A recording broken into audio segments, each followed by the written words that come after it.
স্থানীয় সরকার নির্বাচনের কথা বলা হয়েছে, জাতীয় নির্বাচনের আগে একটা সুপারিশ মালা এসেছে। বিএনপি স্পষ্টতভাবেই বলেছে যে কোনোভাবে স্থানীয় সরকার নির্বাচন আগে নয়। সেটাই তো হওয়া উচিত, কারণ আগে হলে অসুবিধাটা কি? আগে হলে অনেক অসুবিধা। প্রথম যে অসুবিধাটা হবে যে আমাদের ৩০০ আসনের আমরা প্রার্থী দিব, বা আমরা যে সর্বদলীয় সরকারের যে একটা প্রস্তাবনা দিয়েছি সবাইকে নিয়ে, ওইখানে কিন্তু আসনগুলো যখন আমরা ওইভাবে, আমাদের জাতীয়তাবাদী দল ১৫ বছর যাবত আমরা ইলেকশন বাইরে, আমাদের ইতিমধ্যে কিন্তু আমাদের প্রতিটা সিটের মধ্যেই কিন্তু আসনের মধ্যে ৪ জন ৫ জন ইভেন দো ১০ জন আমাদের ক্যান্ডিডেট। তো এমনি তো আমরা সাংগঠনিক কাঠামোকে আমাদেরকে ধরে রাখতে, সুশৃঙ্খল একটা সাংগঠনিক কাঠামোর মধ্যে দলকে রাখতে, আমরা তো এমনি তো নেতৃত্বের প্রতিযোগিতা বিভিন্নভাবে তো আমাদের তো এটা বিস্তার লাভ করেছে। তো সেইখানে জাতীয় নির্বাচনটা আমরা এই কারণে আমি চাচ্ছি, সেইখানে আমার ব্যক্তিগতভাবে আমি যেটা বলতে চাই, দলকে সুসংগঠিত এবং শৃঙ্খলাবদ্ধ রাখতে গিয়ে আমাকে প্রথম যখন আমি সংসদ নির্বাচনটা আমার হবে, সেইখানেই আমার দলকে সংগঠিত এবং একটা করে আমার চেইন অফ কমান্ড যে আমার বজায় রাখতে হলে, আমাদের মতো বড় একটা সংগঠনের প্রথমেই আমি যদি এইভাবে যদি আমাদের এখন স্থানীয় নির্বাচনের দিকে যদি আমরা যদি চলে যাই, আমাদের দলের মধ্যে বিভেদ সৃষ্টি হবে। আমি এই কথাটা স্পষ্ট করে আমি প্রথম যে কজেসটা সেইটা আমি আপনাদেরকে বললাম। এইটা সরকার কিন্তু নির্দলীয় করতে বলা হয়েছে, সেখানে কোনো দল নির্দলীয় থাকবে না, এটা প্রস্তাব দিয়েছে নির্দলীয়, বাট আলটিমেটলি এটা হবে না। একটা দলকে আপনি যদি শৃঙ্খলিত করতে চান, দলকে চেইন অফ কমান্ডের মধ্যে রাখতে গেলে এর কোনো বিকল্প নেই, এবং এই জন্য আমরা এটাকে জোর এমফাসিস দেব যে আমাদের জাতীয় নির্বাচন অবশ্যই আপনারা আগে দিয়ে দেন।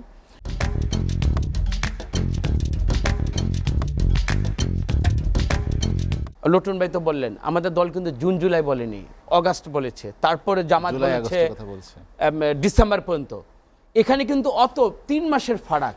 হাসিনা যদি আরও ৪ বছর এই ফেসিস থাকতো, সবাই তো আমাদের গলার কাটা নিয়েই তো আমাদেরকে ওই অভিশপ্ত জীবন নিয়েই তো আমাদের বাঁচতে হতো। আমি এটা কথার কথা আমি বলছি, সেই ক্ষেত্রে ৩ মাস ৪ মাস এটা কোনো ব্যাপার না। নূর ভাই একটা কথা বললো, আমার তো সংগ্রামী নেতা, আমি সবসময় তাকে ওইভাবে শ্রদ্ধা করি। ৩ দশক যাবৎ আপনার নির্বাচন নাই, ছাত্র সংসদ ডাকসু বা কোথাও কোনো নির্বাচন নাই। তা আমাদের ছোট ভাইরা জীবন দিয়েছে, তাদের আত্মত্যাগকে আমরা তো অবশ্যই, এটা তো আমরা আমাদের মানে সমস্ত কর্মকাণ্ডই তারা মানে এগিয়ে আসুক, এটা আমরা চাই। কিন্তু দেখেন, যারা একটা কোটার মানে কি বৈষম্য ছিল, তারা 2 জন বাংলাদেশে রাজনীতি নূর ভাইরা করেছেন, সাকিরাও কিন্তু করেছেন, তারা কিন্তু এখনও পার্লামেন্টের সদস্য হইতে পারে নাই। আপনার যথার্থ কথা, এই কথাটা আমি বলতেছিলাম। 21 বছর বয়সে একটা স্কলার, একটা ছাত্র হইতে হলে মিনিমাম 25, 26, হ্যাঁ 27-এর মধ্যে থাকতে, সে একটা পিএইচডি যখন করবো, ওই সমমানে যখন যাবে, আপনি একদিকে মেধাভিত্তিক রাষ্ট্র গঠনের জন্য আপনি মানে সংস্কারের জন্য আপনি পিড়াপিড়ি করবেন, আবার 21 বছর তাদেরকে পার্লামেন্টে ঢুকিয়ে দিবেন। সত্য কথা বলতে কি, একটা লটন ভাই নির্বাচিত হয়ে সংসদে গিয়েছে, একটা পার্লামেন্টের যে এরিয়া, ওইটাকে মানুষের জন্য জনহিতকর কাজগুলো করতে করতে সে তার জীবনে এমনিতে পিছিয়ে যায়। আর 21 বছরের একটা ছেলে পার্লামেন্টে চলে যাবে, সে তো অর্ধশিক্ষিত হয়ে তো ওইরকম তো সে লিটারেটও হবে না রে ভাই। আমাকে এটা হ্যাঁ প্রস্তাবনা আসছে, কিন্তু তাদেরকে যদি 21 বছর বয়সে যদি আপনি সবাইকে দিয়ে দেন, তখন এই পড়াশোনার মধ্যে কিন্তু একটা শিথিলতা চলে আসবে, এবং সবাই বলবে যে বাবা আমার দরকার নেই, রাজনীতি করি, পড়াশোনা একটু বাদ দেই, তাহলে কিন্তু জাতি কিন্তু মেধাভিত্তিক রাষ্ট্র কিন্তু আর হবে না। তো এই ক্ষেত্রে ওনারা প্রস্তাবনা দিয়েছে, ওনাদের দাবিকে কিন্তু আমি কিন্তু অগ্রাহ্য করি না। ওনাদের মূল্যায়নটা ওনাদের রক্তের দামে কিনা, যে আমার আজকে 5ই অগস্টের পরে আমি সমস্ত কিছু দিতে চাই, কিন্তু এইটা হাসি তামাশার জায়গায় নিয়ে যাওয়া যাবে না।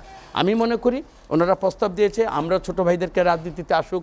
আমি তো আমার সমস্ত মানে শক্তি দিয়ে কিন্তু আমরা চাবো আগামী রাষ্ট্র বিনির্মাণে এই সমস্ত মেধাভিত্তিক রাষ্ট্র গঠিত হোক, এবং এইখানে এই ছাত্র সব দলের ভিত্তিতে যারা শিক্ষাগত যোগ্যতা, আপনি একদিকে বলেছেন উচ্চকক্ষ বিশিষ্ট, তো ওইখানে আপনার গ্র্যাজুয়েশন হইতে হবে, নিম্নকক্ষ বিশিষ্ট। আমাদের বাংলাদেশে অনেকেই আছেন 21 বছর বয়সে ইন্টার পাস করতে পারেন। আপনি দেখেন, আপনি বিএ পাস করতে হলে তাকে কিভাবে আপনি দিবেন? নূর ভাই এটা একটু বিবেচনা করবেন, কালকে যখন যাবেন আপনারা কিন্তু এই দাবিটাকে কালকে না, এইসব না ঘোষণাপত্র নামে মাত্র, ওইখানে কিন্তু সমস্ত ব্যাপারগুলো ইতিমধ্যে আজকে যে 4টা সংস্কার দিল, আপনি কি মনে করেন না কালকে এই সংস্কার মানে কথার মধ্যে, আলোচনার মধ্যে ওই সংস্কার প্রস্তাবগুলো উঠবে না? অবশ্যই উঠবে। কিন্তু উপদেষ্টারা শুধু ওইখানে বলছেন চা যে- খাওয়াবে সাথে বিস্কিট খাবে, কিন্তু তা কিন্তু না, উপদেষ্টাদের পানীয় পক্ষ খাওয়াবে। থেকে বলা হয়েছে যে সুতরাং এগুলো নিয়ে ফেব্রুয়ারির ওইটা মাঝামাঝিতে একটা তারা উপলক্ষ আলোচনা মাত্র, করবে। ওইটা একটা ইস্যু। ওই ইস্যুর মধ্যে দেখবেন সমস্ত আলোচনাগুলো বেরিয়ে আসবে। কালকে যখন আলোচনার পরে নূর ভাই আসবে, তখন নূর ভাই কিন্তু কালকে টকশোতে এসে বলবে কি এই আলোচনা হয়েছে, এই হয় নাই। সুতরাং আলোচনার প্রস্তাব আসতেই পারে, বিভিন্ন জনের নানা মনের নানা মত। রতন ভাই, ভালো কিছু প্রস্তাবনাও আছে, বিশেষ করে বাংলাদেশের রাজনৈতিক দলগুলোর মধ্যে যে আগে যে নির্দেশিত কমিটি হতো সেটার বাদ দিয়ে গোপন ব্যালটের মাধ্যমে গণতান্ত্রিক প্রক্রিয়ায় কমিটি গঠন করা এবং দলীয় মনোনয়ন দেওয়ার ক্ষেত্রেও এরকম 3 জনের নাম প্রস্তাবনায় নিয়ে আসা, সে প্রক্রিয়া যেটি চালু করা। সত্যিকারে আসলে গণতান্ত্রিক যে প্রক্রিয়া রাজনৈতিক দলগুলোর মধ্য থেকেই তো আসতে হবে, সেই প্রস্তাবনা আমি কিন্তু আছে। পূর্বেও বলি একটা কথা, যে বস্তা পচা রাজনীতি বাংলাদেশ আর হবে না, হওয়া উচিত না।